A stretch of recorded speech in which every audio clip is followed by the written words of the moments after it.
एक पत्नी अपने पति से ऐसा डिमांड करती है साथ में रहने के लिए जिसको उसका पति कभी पूरा ही न कर पाए।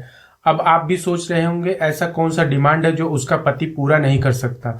तो उसकी पत्नी डिमांड करती है अपने पति से 1 करोड़ रुपए अगर तुम मुझे दोगे तभी मैं तुम्हारे साथ तुम्हारे घर में तुम्हारे साथ रहूंगी। ये बातें सुनते ही पति चौंक जाता है। मतलब आप समझ रहे हैं, अगर आप किसी से पीछा छुड़ाना चाहते हैं, उसके साथ नहीं रहना चाहते हैं तो कुछ ऐसा डिमांड कर दीजिए जिसको आगे वाला पूरा ही ना कर पाए।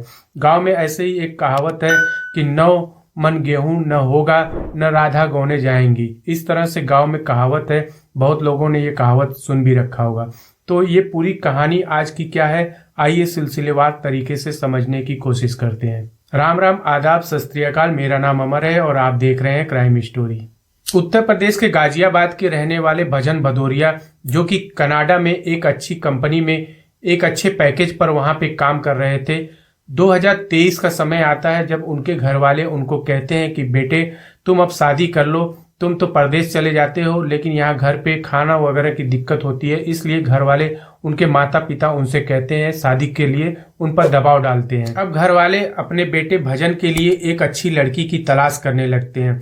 तलाश करते करते काफी लड़कियों को देखने के बाद एक लड़की उनको पसंद आती है जिसका नाम लक्षिता होता है।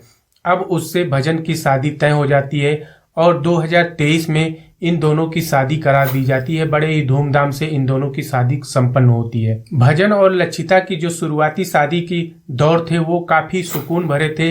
इन दोनों में बहुत प्यार था, एक दूसरे के लिए आदर सम्मान था, एक दूसरे को समझते थे ये दोनों।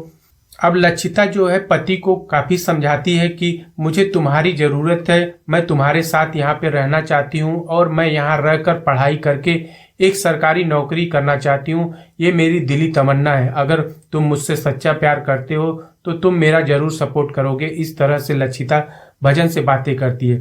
भजन भी उससे काफी प्यार करता था तो उसने इसकी बात को मान लिया और जो कनाडा जाने का फैसला उसने अपना खत्म कर दिया और वहीं पे रहकर एक प्राइवेट जो स्कूल है उसमें ये एज ए मैनेजर यहाँ पे काम करने लगे भजन। अब वहीं पे रह के भजन जो है अपने बीवी की तैयारी करा रहे थे, उसकी पढ़ाई का हर चीज का ध्यान रख रहे थे, उसको पूरा सपोर्ट कर रहे थे, जितना हो सकता था उतना भजन अपनी तरफ से अपने बीवी लक्षिता का पूरा सपोर्ट कर रहे थे। और एक दिन वो भी आता है जब लक्षिता को एक सरकारी नौकरी मिल जाती है, वो भी दिल्ली के सरकारी स्कूल में सरकारी टीचर की उनको एक पोस्ट मिल जाता है लक्षिता को।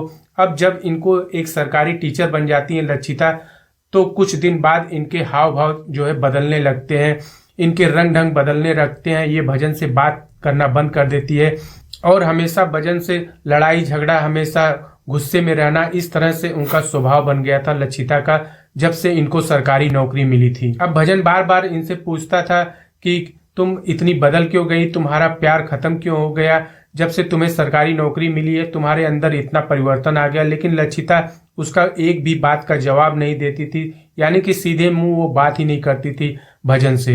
अब भजन के द्वारा बार बार ऐसे सवाल पूछे जाने से लक्षिता एकदम से भड़क जाती है और सूटकेस में अपने सारे कपड़े भरती है और अपने मायके के लिए चली जाती है।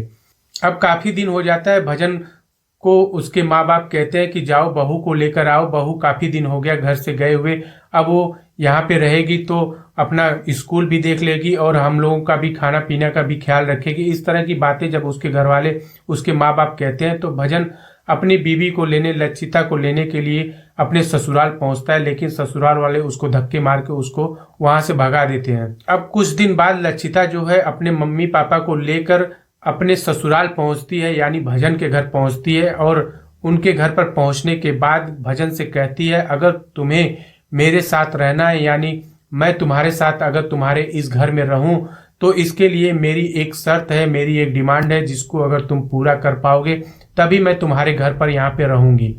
अब जो भजन है वो उससे पूछता है कि तुम बताओ तुम्हारा क्या डिमांड है, मैं सारी डिमांड तुम्हारी पूरा करने के लिए तैयार हूँ। तब लक्षिता कहती है कि तुम्हें 1 करोड़ रुपए का इंतजाम करना पड़ेगा, जब तुम 1 करोड़ रुपए का इंतजाम कर लोगे और मुझे 1 करोड़ रुपए दोगे तभी मैं तुम्हारे साथ तुम्हारे परिवार के साथ इस घर में रहूंगी। इस तरह की बातें कहकर उसके मम्मी पापा और वो वहां से वापस चले आते हैं अपने घर, यानी कि लक्षिता अपने मायके वापस चली जाती है। ये बातें सुनकर भजन और भजन का परिवार पूरा शौक में हो जाता है कि बहुत सारी कहानियां सुनी होंगी, बहुत सारे लोगों के ऐसे बदलाव देखे होंगे, लेकिन ये कहानी सबसे अलग है कि बीबी ही साथ में रहने के लिए 1 करोड़ रुपए का दहेज मांग रही है। इस तरह की वाकया शायद ही सुनने में कभी आया हो। जैसे तमाम कहानियां हैं, जैसे बरेली के एसडीएम जो हैं ज्योति मौर्य, उनकी कहानी है। उनके पति जो गरीब थे, काफी पढ़ाए लिखाए इसको, उसके बाद जैसे इनको एसडीएम की कुर्सी मिल जाती है, इनके तेवर ही बदल जाते हैं। सेम ऐसी ही कहानी निकल कर आई है लक्षिता और भजन की। जो लक्षिता एक समय अपने पति से इतना प्यार करती थी, उसको कनाडा नौकरी करने के लिए उसको नहीं जाने दिया, अपने साथ ही रखा उसको अपने सपोर्ट के लिए। और जब पूरी तरह से उससे पूरा सपोर्ट ले लिया, अपना खुद एक सरकारी टीचर बन गई, तब अपने पति को लात मार दिया और 1 करोड़ रुपए की यहाँ दहेज की डिमांड कर दी कि मतलब ना 1 करोड़ रुपए ये कभी जुटा पाएगा और ना ही मैं इसके साथ यहाँ पे रह पाऊंगी यहाँ पे कभी।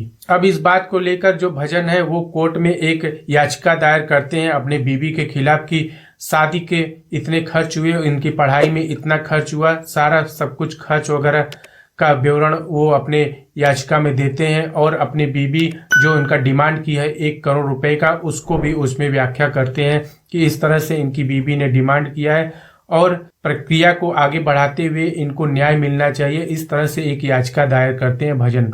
सोचिए इस तरह की मानसिकता से सामाजिक स्तर कितना नीचे गिरता जा रहा है। जहां परिवार में खुशी का माहौल होना चाहिए, घर में नौकरी लग गई है उसकी बीबी की, उसको खुश होकर पूरे परिवार को अपने हाथों में लेकर रखना चाहिए, वही उसकी बीबी नौकरी मिलते ही उसके तेवर गिरगिट की तरह बदल गए और अपने पति को और अपने ससुर को और अपनी ससुराल को उसने लात मार दिया।